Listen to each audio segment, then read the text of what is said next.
Hey guys, this is Gabe, and this is Hard Hats and Hard Roads. I'd like to introduce to you my guests today. I have the co-host here, Amanda Unsworth. She's a local psychologist. I have Glenn Thompson here. He's a former police officer. And I have Sue Harvey here, and she's a former police officer, first responder, and executive director of Driving Forward. I would like to talk today about our topic, which is life on the front line and the impacts it has on mental health. And I would like to present you with our stories today. So Glenn, we wanted to talk about your time in law enforcement and how that affected you and your story and the impact it had on you. So how did you end up in law enforcement? That's a good question, Gabe. I kind of liked it, and then it was a funny thing. They were looking for police officers in Saskatoon, and at that time, and this is back in 1965. At that time, if you could play in the pipe band, you automatically got the job. And when I went for an interview, they asked me if I could play in a band. I said, "Well, I was in the percussion section of the Lions band when I was a teenager." "Oh, that's good. We need drummers." I said, "Well, I wasn't a drummer. I was a cymbal player." But that, that kind of helped me get on because they were so hard up. And when I started, there was 42 of us in our class, which is the biggest class they've ever had in Saskatoon. So it was a different challenge. I wasn't sure what I was getting into. I'd like to know, Sue, how did you end up in the military and law enforcement? Well, growing up, I always wanted to be in the military. And so I, coming straight out of high school, fresh off 9/11, that just solidified things for me.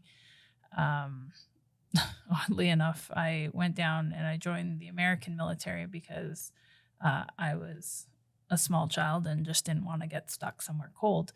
And I ended up being based in Savannah, Georgia. So win for me. But no, so it was a great time in my life, and really neat to have that experience. And I remember having times where I'm like a small child and I'm in charge of a multi-million-dollar aircraft. What is this all about? Who made this decision? But it was a great experience. And when I got out of the military, I came back to Canada almost immediately. I was living in Lower Mainland, BC at the time, and I was driving around doing odd jobs here or there, doing different management jobs and stuff like that. And I looked over one day and there's a Abbotsford PD member next to me at a light, and I'm like, you know what, I should probably get a career at some point. And so I went and joined the RCMP, and 10 months later I was at Depot, and it all went from there. So it was just, I always had the drive to help people. If you ask my mom, she's still waiting for me to go to law school and become a lawyer like she did. But I think that's a little bit far gone now. But yeah, so I was always drawn to uniforms and just really appreciated helping people. That's amazing. How long did you do that for? Well, I was in the RCMP for 13 years. I spent the good chunk of it in British Columbia, and then came to Alberta in 2016. and served up in high level, and then took over detachment commander over in Château there. And unfortunately, it got to the point where, you know, a lot of the calls were getting to me, and I reached out several times and and kept getting the same tagline. I swear they should put it at the bottom of their business cards of just keep doing what you're doing. Be like, I'm literally in crisis right now. Like I you know, like what I'm doing isn't working. That's why I'm asking for help, right? And yeah, so I just continued to fall through the cracks. I was able to get some help on my own time, on my own dime, and which got me back on the road. And then it seems like every time I stepped up to do something new to help keep me on the road, they just put up more barriers in the way. So unfortunately, at the lucky 13 mark, I had to make the call between my mental health or the job, and my family had already given enough. So I made the call for my mental health. Yeah, that's a very important call to make. I bet you there was a lot of internal struggle with that one. Oh, it took years of like guilt of feeling like, you know, as a failure and all these things. Like I was a sergeant after just 10 years service, running a detachment in a community that, you know, 5 years earlier I didn't know existed. Right. Like I did everything for the job. And so to not be able to do, because I didn't know what else I would do if I wasn't a police officer. I was so good at it and I loved it. I loved the job. And so, yeah, no, there was a lot of internal struggle and yeah, no, it was hard, but I needed that time. It's been, well, since 2021. So it's been a few years now. And I didn't realize how bad I actually was until I was out of it and actually had time to de-stress and bring myself back down to normal operating levels. Imagine that, hey? Yeah, how's that? So yeah. But it feels better, hey? Yeah. A little different. better. A little different. So, Glenn, how did your experiences impact your civilian life? It's certainly different being a police officer. You know, you have friends and you lose some friends. So it affects you in a lot of different ways. And people look at you in a different way, I found at first. And after a while, you know, people got accustomed to the fact I was a police officer and I was involved in a lot of stuff in the community. So you have to be involved in your community as well as being a police officer. Yeah, that's fair. How did it affect your home life and physical health? It's very difficult at first because you go to situations where it's very hard on you and you come home and you don't feel like talking, and your wife or partner after a while gets to understand that, no, this isn't what we're going to do right now because it's not the time to talk about it. And maybe later you would go into it without going into a lot of detail because they worry about you when you leave for your work, and you don't want to make it worse by telling them some of the horrific things you've done or seen at work. Yeah, I can only imagine, Glenn. What's it like to meet people on their worst day every day? Well, it depends on where you're working, what area of the police service you're working in. You know, when you're working in traffic, for instance, you give somebody a ticket, it's a bad day for them. You work in sex crimes, it's a bad day just about every time you deal with somebody.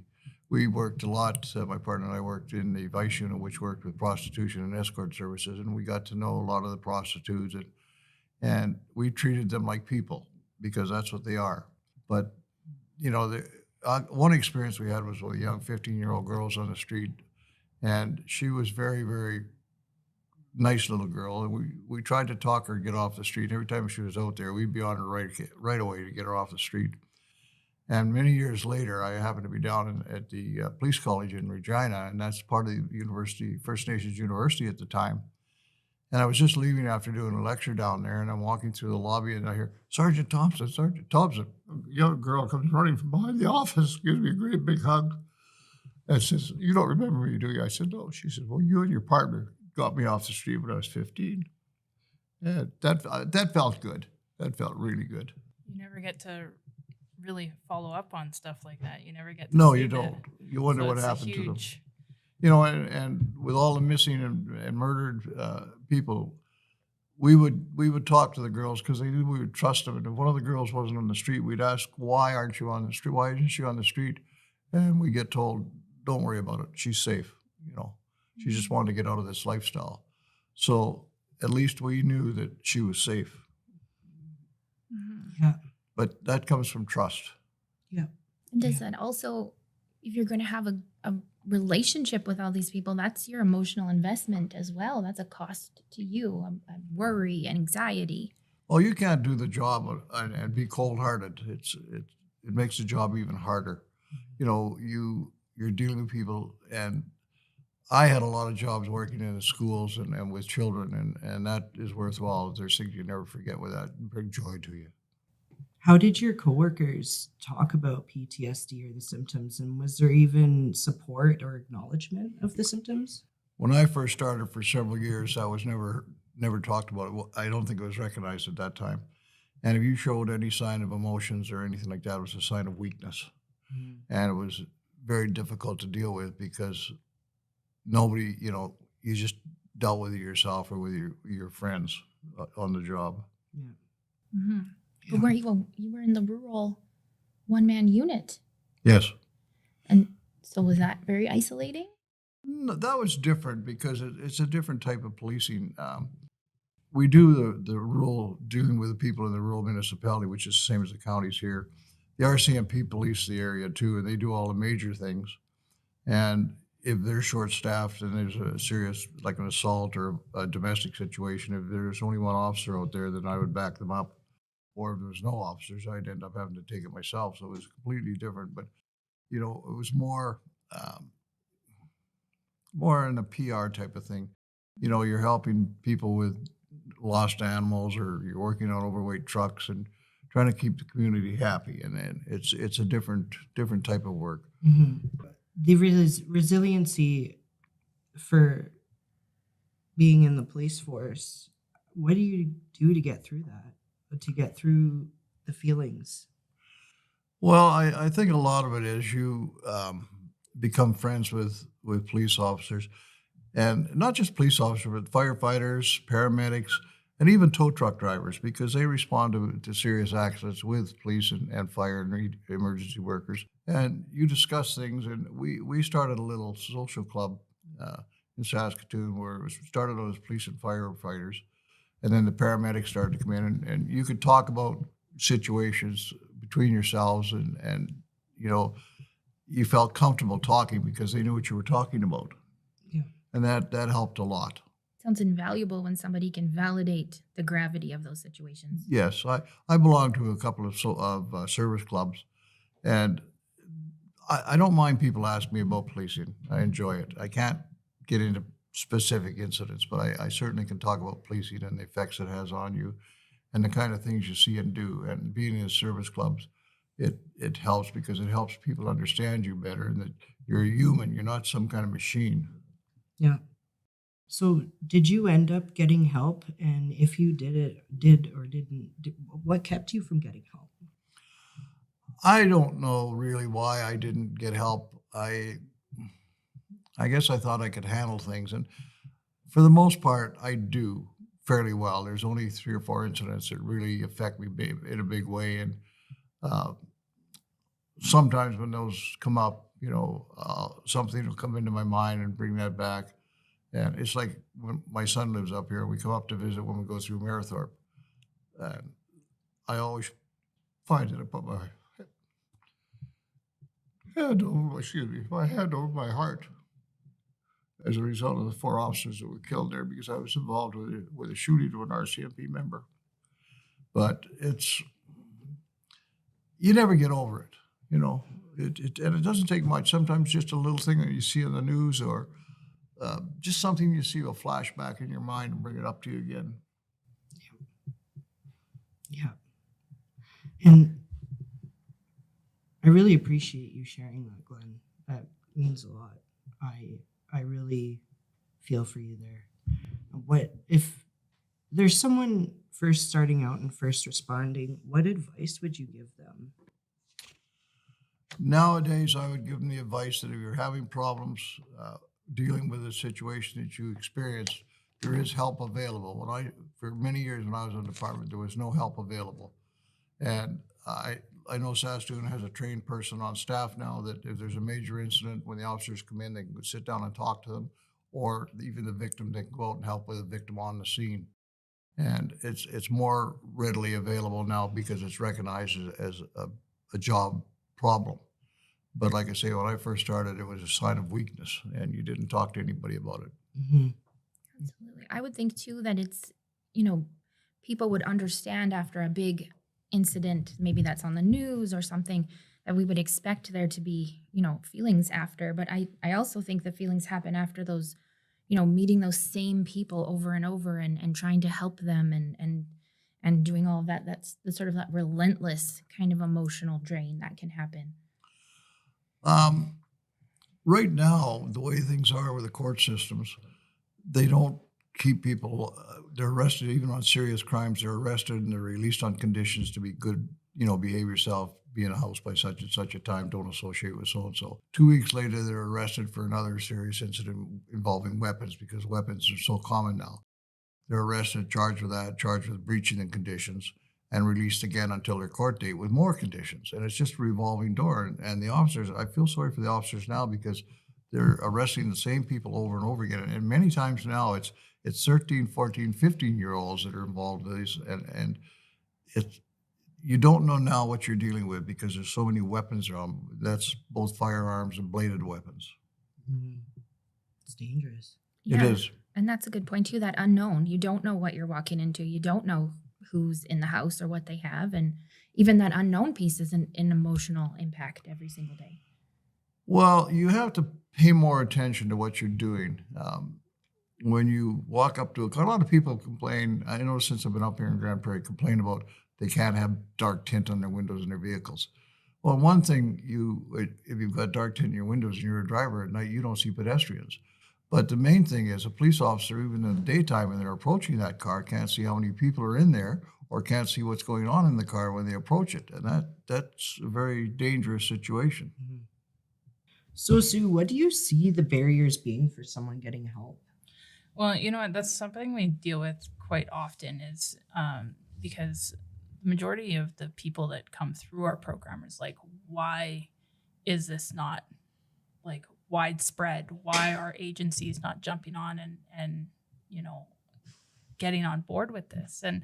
And the fact is that there is a disconnect. We have a lot of amazing leaders that don't know how to really make that impact on the front line and to the boots on the ground. And although they want to start the conversation, to get that buy-in is so difficult. Mm-hmm. And for many of the benefits that we already discussed, I always say, send me your most stubborn.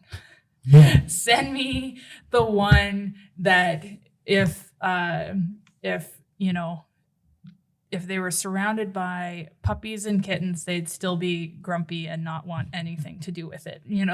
Send me, who you think would be the most critical of any mental health program, and talk to them after a 2-day clinic. Mm-hmm. And see how that impact is. And I say that because I am so confident, because I have seen the impact. And it doesn't matter if it's a new recruit, a reservist that hasn't faced deployment, somebody who's been medically discharged. Doesn't matter the level of service, because they have incredible transformations. Right. When I was asking for help, it's because I didn't have the resources. I was, shocker, in a northern isolated post, and we didn't have psychologists.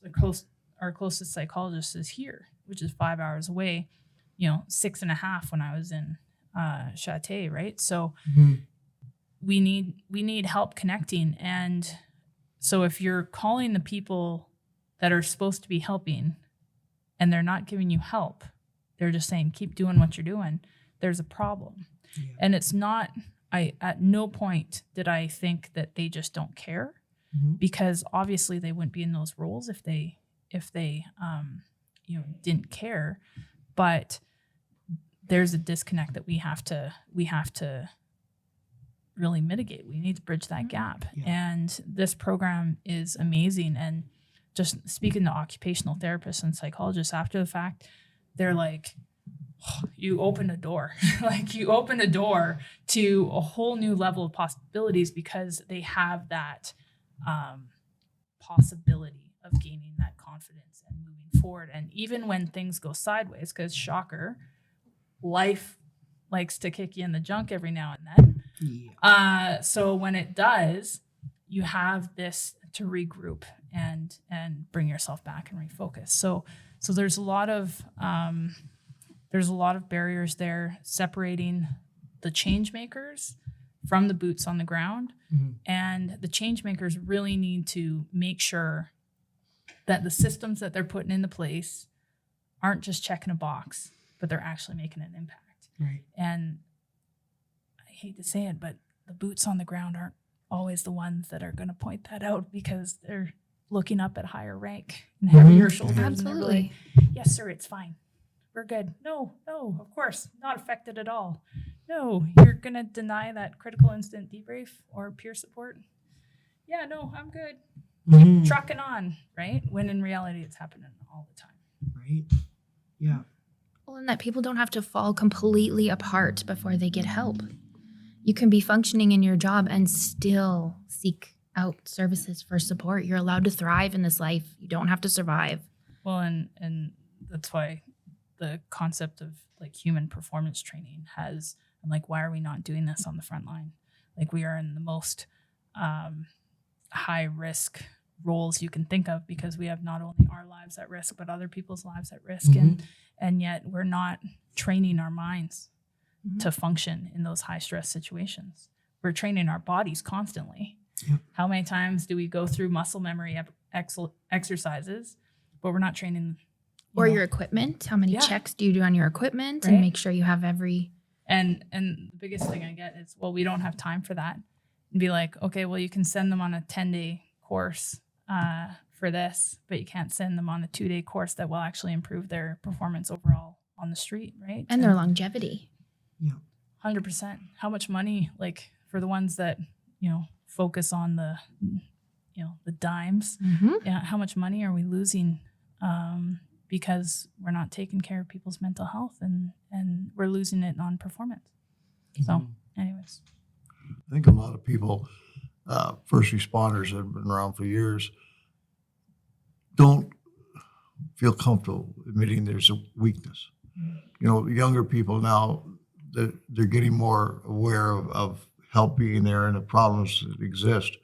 But before, there was no conversations about, except sitting around having a beer and talking about, geez, I can't, But now, I think they're starting to recognize it more and more, and young people are not ashamed to admit they need help.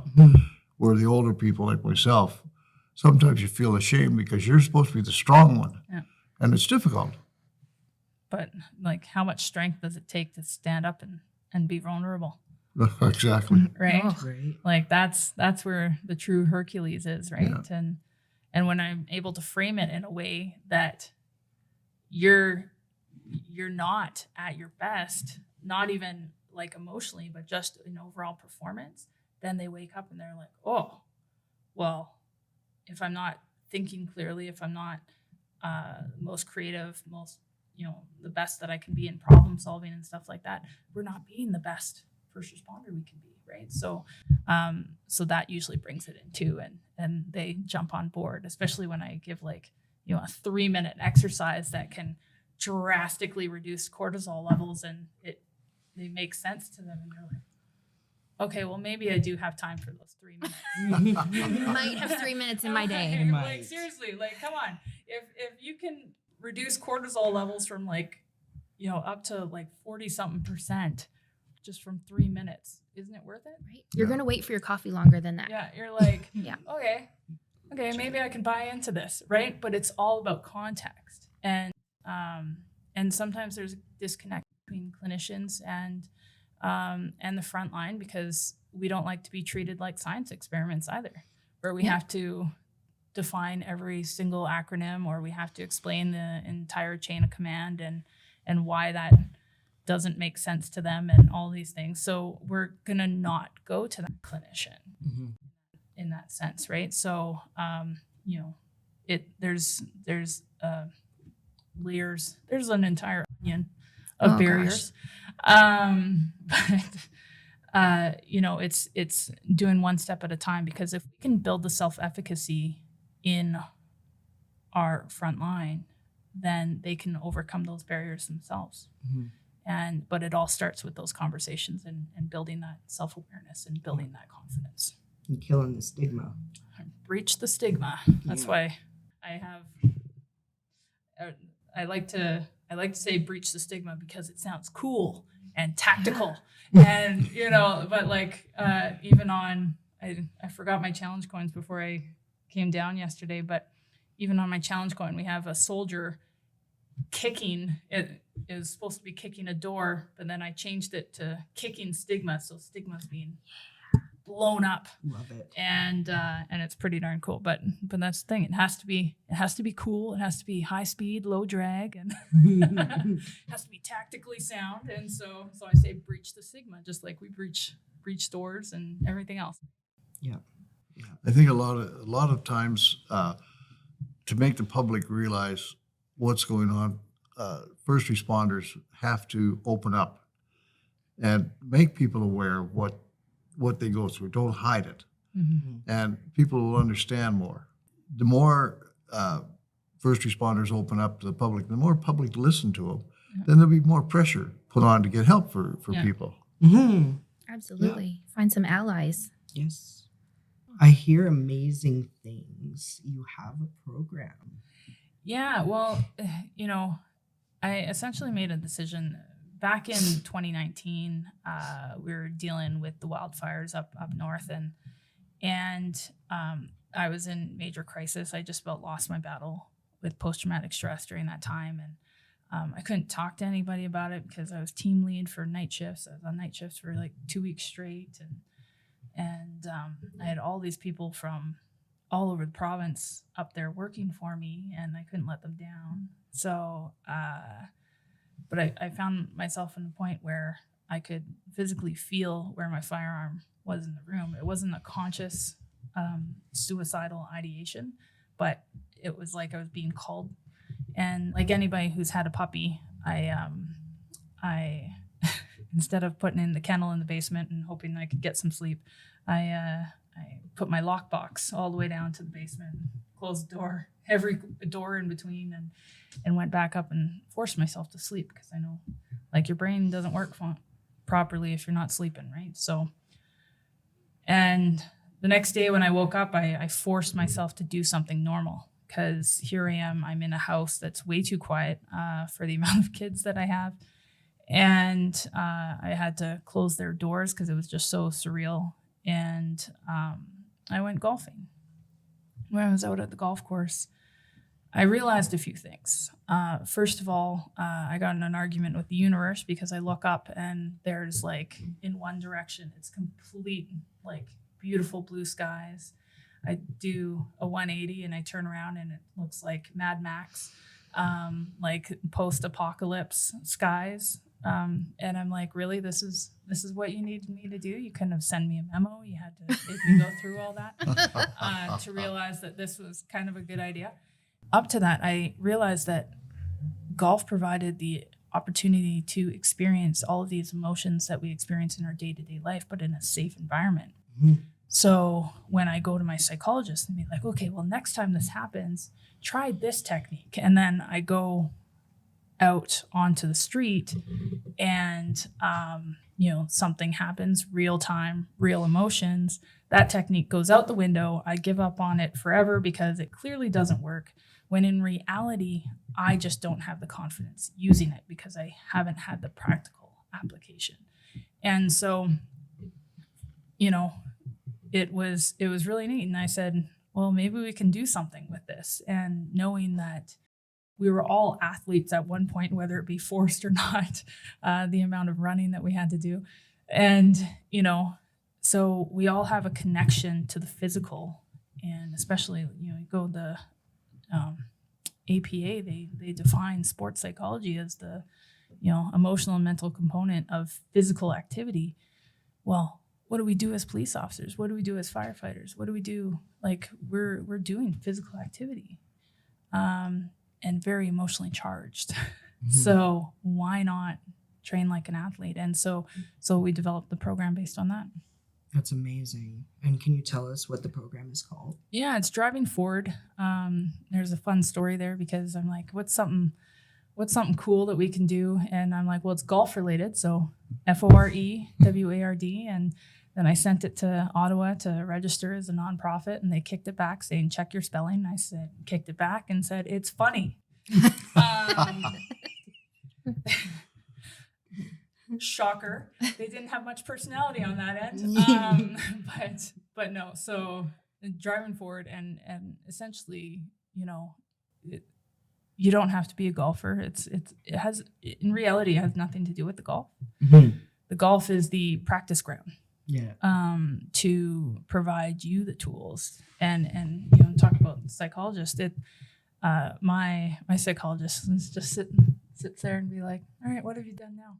Because it's such a great catalyst for growth and improvement when you have that little bit of control back, where you can go in somewhere and realize that, hey, all these tools that people have been throwing at me and they haven't stuck, they actually work. And now that I know how to use them, cool. It's like when you get your new phone every time, you're like, this phone's dumb. I don't know how to use it, blah, blah, blah. But you practice with it and you get the hang of it. And all of a sudden you're using it without even thinking. Now you got a golf game. Now it's, well, yeah, club champion this year, just saying. But no, yeah. So it's amazing the growth that I can see I've had anybody from, you know, 35-year veterans that have never smiled a day in their life, and they go out there and they've completely changed. The transformations that we've seen in just 10 hours of training is huge. And so I'm very proud of what we've done, and I love seeing every single person that goes through it. I bet that would be really powerful to see. How can someone get signed up with your program? Usually the summer months, spring to fall. And then I do workshops during the off season to help out. And it's all human performance based, right? So ultimately, you know, being a nonprofit and limited funding, I go to where people have a need. And well, to be fair, the need is everywhere.